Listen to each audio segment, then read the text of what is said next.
parler un petit peu plus en détail de trois donnes du tournoi d'aujourd'hui, c'est-à-dire vendredi 11 juin 2021. Alors, on va commencer directement par la donne numéro 4. Alors, qu'est-ce qui s'est passé à la donne numéro 4? Ma foi, une ouverture de 200 atouts en ouest qui est presque trop beau pour ouvrir de 200 atouts. Alors, les gens vont dire, bah, il a 21 points, 4-3-3-3. Certes, hein, mais il a carré d'as, il a le 10 et le 9 à carreau, il y a une petite séquence qui permet de faire des fois des choses intéressantes, hein. Et 10 et 8 à cœur, c'est-à-dire des grosses petites cartes, entre guillemets, qui, ma foi, tendent plutôt la main vers 22 que vers 21. Bon, peu importe, enfin, sur cette donne, ça n'aura pas d'importance capitale, là. Ouverture de 200 atouts. Est se retrouve avec 12 points. 12 points, donc évidemment trop pour dire 300 atouts, mais pas tout à fait assez pour conclure à 6. Alors qu'est-ce qu'on fait quand on a trop pour 3, pas assez pour 6? Eh bien, on utilise le super gadget du 400 atouts quantitatif. Dire partenaire, j'ai trop de jeux pour 300 atouts, pas assez pour 600 atouts. À toi de voir en fonction de ta main si on s'arrête à 400 atouts ou si on va au chelem. Comme toujours quand il n'y a pas d'atout agréé, explicitement ou implicitement, eh bien 400 atouts n'est pas un Blackwood. Donc évidemment, West avec sa main hyper maximale, il conclut, comme Jean-Claude Duss, à 600 atouts. Ça veut dire que éventuellement, si vous étiez au bout du rouleau, on pourrait envisager de conclure. Alors, Nord a une entame qui déborde des cartes, évidemment, le valet de trèfle. Bon. West, comme il joue à 100 atouts, il compte s'élever gagnante. Alors, les gagnantes, à pique 3, à trèfle 3. Bon, ça fait 6 dans les noirs, pour une de plus, pour une de moins. À carreau, ben, ma foi, il en aura 4 si le roi est bien placé, hein, puisqu'il a tout maître, hormis le roi, justement. As, dame, valet, 10, 9. Hein. Donc ça ferait un total de 10. Et évidemment, à cœur, il en a 2. Donc déjà, si le roi de carreau est bien placé, il a 12 levées de tête. Bon, c'est une chose. Maintenant, le petit souci, entre guillemets, c'est que si le roi de carreau est mal placé, eh bien, il va falloir trouver la dame de cœur. C'est-à-dire faire 3 levées de cœur, parce qu'on n'aura que 3 carreaux. Et en fait, 3 levées par couleur. 3 x 4, ça fait 12. Bravo.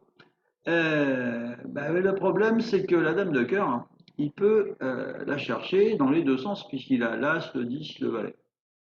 Donc il peut essayer de la chercher en or et il peut essayer de la chercher en sud. Alors un petit indice au passage, c'est que les bons joueurs ont horreur de se tourner vers la chance pour essayer de gagner un contrat. Ils essayent plutôt tous les moyens techniques avant, de façon à ce que vraiment la chance soit le dernier recours. Trouver une dame, c'est 50-50, hein, du temps quand on n'a pas d'indication, mais ils essayent au contraire justement d'avoir le plus d'indications possible pour que la chance n'ait plus aucun rôle à jouer. Bien. Alors ici, comment on va faire? Eh bien, ma foi, vous allez voir que c'est relativement simple. Valet de trèfle, bon, on va dire qu'on prend au mort. Hein. On se retrouve au mort, tenter l'impasse à carreau. Donc valet de trèfle, la dame, le 6, le 2. Très bien. Dame de carreau, petit, petit, ah, zut, Nord prend du roi. Bon, c'est pas la meilleure nouvelle du jour, mais bon, il faut faire avec. Hein. L'avantage, c'est que tous les joueurs du tournoi seront confrontés à cette situation. Et bien évidemment, Nord rejoue trèfle. Et là, ah, Sud défausse, sans doute un cœur. Une fois, c'est intéressant, ça veut dire que Nord a 6 cartes à trèfle, et donc évidemment Sud une seule. Ouest prend, bien évidemment, et il encaisse ses carreaux. Alors il encaisse ses carreaux, Nord fournit 3 fois à carreau. Donc on lui connaît 6 trèfles et 3 carreaux, bien évidemment. Très très intéressant tout ça. Sur le troisième tour de carreau, Sud redéfausse un cœur. Alors, au lieu maintenant de se dire, bon, ouf, comme Sud a que 3 cartes mineures, il a plus de chances d'avoir la dame de cœur que son partenaire. C'est vrai. Mais on peut aussi, d'une façon bien plus certaine, compléter notre recherche de répartition des cartes en encaissant 3 tours de pique et le dernier trèfle, pourquoi pas? Qu'est-ce que ça nous coûte? Donc on encaisse le dernier trèfle. Bon Sud redéfausse encore un cœur. Bon, c'est déjà 3 cœurs défaussés. Et maintenant, on donne 3 tours de pique. Et alors les 3 tours de pique vont être le complément pour connaître très très très précisément la distribution de Nord, puisqu'il faut nier 3 fois.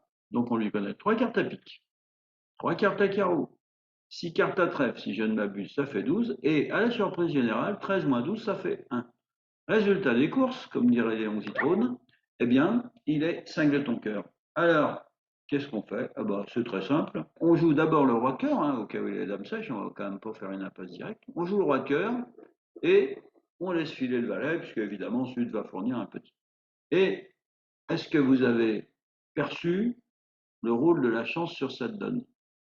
Rien du tout. Nada. Niente, comme, enfin bon, je vais arrêter là, nocille, on peut aussi, hein. Et vous avez joué votre coup sans que la chance rentre en ligne de compte. Et c'est évidemment ce qui est préférable de faire.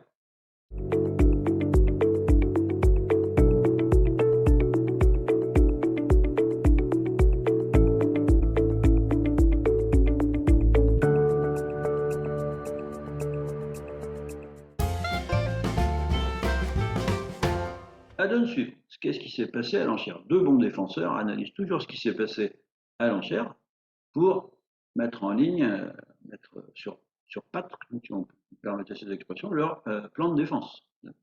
Alors ici, trois passes, hein, en commençant par Est, passe, passe, passe. Il ne faut pas confondre avec une maison de passe. Et Nord ouvre évidemment en dernier d'un pique. Hein. Il n'a pas ce jeu pour ouvrir deux. Un pique, passe, et là, Sud se dit, bon, j'ai que 9 points, certes, mais bon, j'ai passé d'entrée, mon partenaire ne va pas s'attendre à une montagne. Donc je préfère dire deux cœurs qu'un sans atout, pourquoi? Pour la simple et bonne raison, c'est que si par exemple Nord a une main bien faite de 14 points avec trois cartes à cœur, 5, 3, 3, 2, et qu'on dit un sans atout, il risque de passer, enfin il va passer même, et on risque d'empailler une manche à cœur.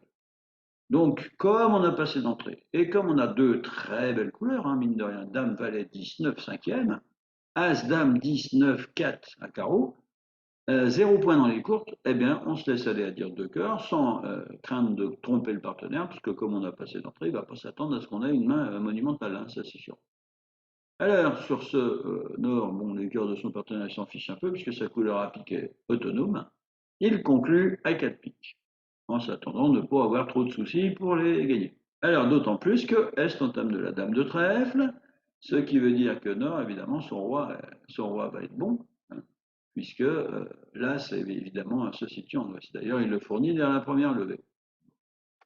Alors, le problème d'Ouest, il est que il a peu d'espoir de battre. Bon, il pourrait jouer à tout en disant, bon, bah, si Nord a 3 ou 4 trèfles, comme ça, je vais enlever la coupe du mort. Ouais, d'accord. Ceci étant, euh, je vous rappelle que Sud est le mort, donc c'est visible à l'œil nu. Les carreaux sont extrêmement inquiétants parce que dès que Nord a ou le roi ou le valet, alors s'il a le roi, tous les carreaux sont maîtres, hein, et s'il a le valet, eh bien, il va tenter et réussir l'impasse. Et ça veut dire que toutes ces perdantes vont déballer sur les carreaux. Bon. Alors, il y a un espoir pour lui, c'est que le partenaire ait le roi de cœur. D'ailleurs, s'il ne l'a pas, encore une fois, on va se retrouver complètement démuni pour battre le contrat. Bon, très bien, donc on pourra jouer par exemple As de cœur et cœur. Bon, mais là, Est se trouve en main, en espérant bien évidemment que le déclarant ait deux cartes à cœur, et bah, il va être à peu près incapable, lui, maintenant, de battre le contrat. Bon.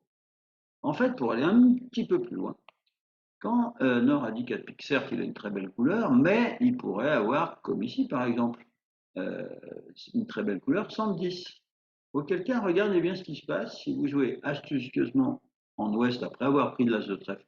Vous jouez un petit cœur, avec le tout petit danger, bien évidemment, que Nord est le roi sec.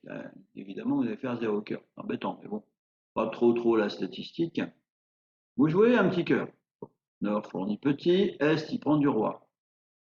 Et, ben, ma foi, il suit votre ligne de défense. Il dit, bon, pour jouer cœur comme ça, sans doute il a l'as. Bon, faut espérer, de toute façon, hein. Est rejoue cœur. Maintenant, Ouest prend du roi. Tout ça, ça passe, hein, déclarant ayant fourni deux cœurs. Et maintenant, regardez l'effet pour Ouest de rejouer un petit cœur. Eh bien, en fait, ça promotionne le 10 d'atout de son partenaire. C'est magnifique. Vous êtes en train donc de réaliser l'as au trèfle, le roi de cœur, puis l'as. Et maintenant, eh bien, en rejouant un troisième tour de cœur, Est, il n'avait pas de levée d'atout au départ, hein, naturel, mais en fait, en jouant comme ça cœur, Ouest lui crée une levée d'atout, puisque de deux choses l'une, soit Nord coupe du 9, et auquel cas Est sur coupe du 10, bien sûr, soit Nord coupe maître, mais Est défausse une petite cochonnerie, hein, petite carte, et du coup, bah, son 10 sera promotionné. Donc, superbe défense, qui est assez logique de la part d'Ouest, parce qu'a priori, c'est à peu près sa seule chance de battre le contrat. mais c'est joli. Alors, une donne 29, un petit peu particulière. Vous allez voir parfois, en tournoi par paire, eh bien, l'astuce que peut avoir un des deux camps. Alors, Nord ouvre d'un pic, bien évidemment, 5 cœurs, 5 piques, on ouvre d'un pic. Est, il a un bicolore mineur, avec, ma foi, des couleurs plutôt pas mal, notamment à carreau, à trèfle un petit peu moindre, mais bon, c'est quand même normal avec sa main de dire 200 atouts. Si on commence à dire deux carreaux ou deux trèfles avec cette main-là, déjà, on nomme 6 cartes au lieu de 10, et si on passe, bah là, on se met quand même en danger parce que passer avec une main de 14 points, bicolore mineur 5-5 à couleur, avec tous les points dans les couleurs, c'est un peu hors champ, on va dire. Alors, il dit 200 atouts. Sud, maintenant, il a deux choix. Passe, parce que parfois il n'a pas de suite à pique, voilà, et contre. Alors, qu'est-ce que c'est que le contre? Ça veut dire partenaire, c'est-à-dire Nord, ici en l'occurrence, son partenaire c'est Nord. J'ai de quoi contrer au moins une de leurs couleurs. Alors, vous me direz, s'il avait par exemple Sud 4 cartes à cœur, une main de 9 petits points, etc., et il ferait quoi? Il ne dirait pas contre? Non. Il commencerait par dire passe, et il ferait un contre au deuxième tour, bon, si ça lui revenait au palier de 3. C'est-à-dire que passer d'abord et contrer d'appel, et contrer ensuite, pardon, c'est d'appel. Contrer d'abord, ça veut dire j'ai de quoi punir au moins une de leurs couleurs. Et même ici, c'est les deux. Il a une opposition de 4 cartes par à chaque fois des cartes solides, hein, notamment à trèfle, roi, dame, 18, et à carreau, valet 10, quatrième, ben, après ça arrête la couleur aussi. Très bien, Ouest, il dit 3 trèfles, hein, c'est pas un fit, enfin, pas un fit, pardon, si, on va dire c'est une préférence. Une préférence, il pourrait avoir par exemple 2 et 2, deux cartes à trèfle, 2 cartes à carreau, bon là, a priori, il devrait passer, parce que si son partenaire, par exemple, une main 6-5, eh bien, il va nommer sa couleur sixième. C'est-à-dire que quand il dit 3 trèfles, il préfère les trèfles au carreau. Alors, il dit 3 trèfles, et non, on ne doit pas dire 3 cœurs. On ne doit pas dire 3 cœurs, pourquoi? Parce que son partenaire lui a dit, je punis au moins une des deux. Donc, si c'est les trèfles, eh bien, autant passer pour que son partenaire puisse contrer et encaisser 1, 2, 3, 4 de chute, on ne sait pas combien, plutôt que de nommer lui-même ses cœurs. Sur 3 trèfles, et bien évidemment, Est passe, hein, c'est pas le moment d'en rajouter une couche, comme on dit, et Sud, il complète la description de sa main en redisant contre, qui veut dire, partenaire, j'ai contré 2 fois, c'est punitif. Bien. Alors, on va jouer 3 trèfles contrés, du coup. En plus, on est plutôt content parce que les adversaires sont vulnérables en Est-Ouest, bah, nous aussi, ceci dit. Et en Nord-Sud, quand Sud, avec ses 9 points, il a évidemment aucune assurance qu'il y ait une manche dans son camp, d'autant plus qu'il sait que les couleurs vont être mal partagées, hein, quand il y a déjà 10 cartes en 2 couleurs chez un autre, ben, en général, les cartes à côté sont mal partagées, notamment la main d'Ouest, la main de Nord, il y a des chances aussi qu'elle soit un peu irrégulière, etc.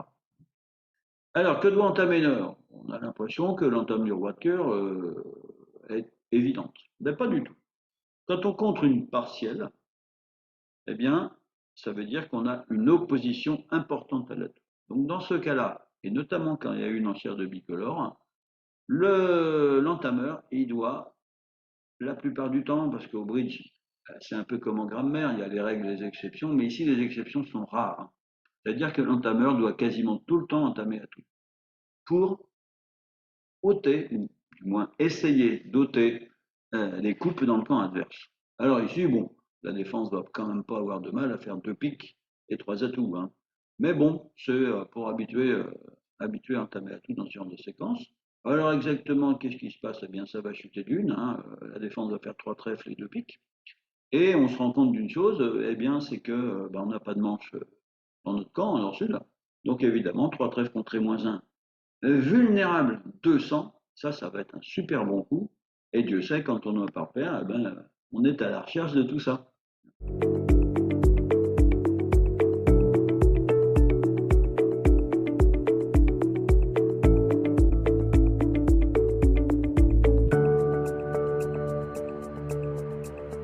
Bon, bah écoutez, je vous remercie de votre attention. Et puis, bah, j'espère à une prochaine fois si ça vous a plu. Bonne fin de journée à tous. Merci.